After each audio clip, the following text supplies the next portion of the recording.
Roger one. Roger one.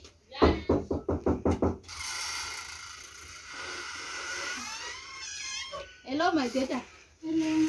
Is this yours? No. It's not yours. It's okay. If it's not yours, it's okay.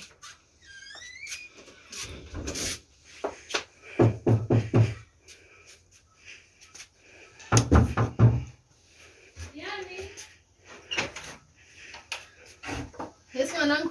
Gimian. Oh, landlady, Magadini. You're right. Muriwa chose. I was sorry. Give my. Nicha kweli. Kana inda mchifamba makachibata kudaro. Ai wandukutsvaga muridzi wacho pane mutemo wandoda kuudza vanhu pano handiti. Kana chizi changu. Achisi chako. Ko mama vaendepi? Achisi chako. Ava chizi chavo. Hai, all right. Taka chisiri all right.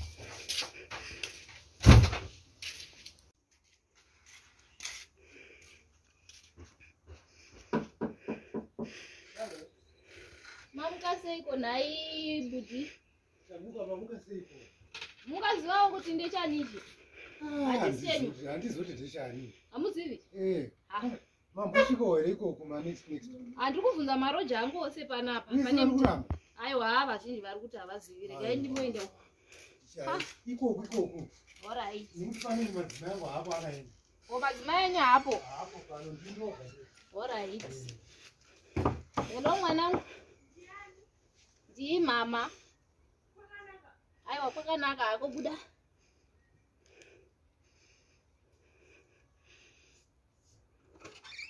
Yes mwanangu. Mudziyo ndewako here? Yes. Mwanepi? Aiwa zveyawo ndisungiri kumeso kwa uchigara mumba mangu zvene mwana sekuti ndasemesa. Kuti mudziyo ndewako. Andisireni. Hausi wako. Ukava wani ndikugozi ndikuda kupa vanhu mutemo mutsva panapa panopa mushape chirungu munongoonawo. Dzidzai kutengawo zvemukati zvakadi zviri nani handiti. Kuti tisanetsana. Tinoda zvinhu zvinonikwawo. Kamutizawo zvinhu zvenyu zvakanyangara vanhu ngavanike kana seri kwedhoo mumba handiti. Saka bati ndichanichi. Hello. Maybe ndava mai vepanext but vaenda kutauni. Vaenda kutauni? Ha. Zvandizvidi pamba pangu izvi handiti. Chero iwo mwanangu kana una. Nai mwanangu. Nai mwanangu. Uchikutaura imba ndeyani koi? Uchikutaura zvepent kana kuti makuda zvino. Ndikuti imba ndeyani koi? Ndenyu.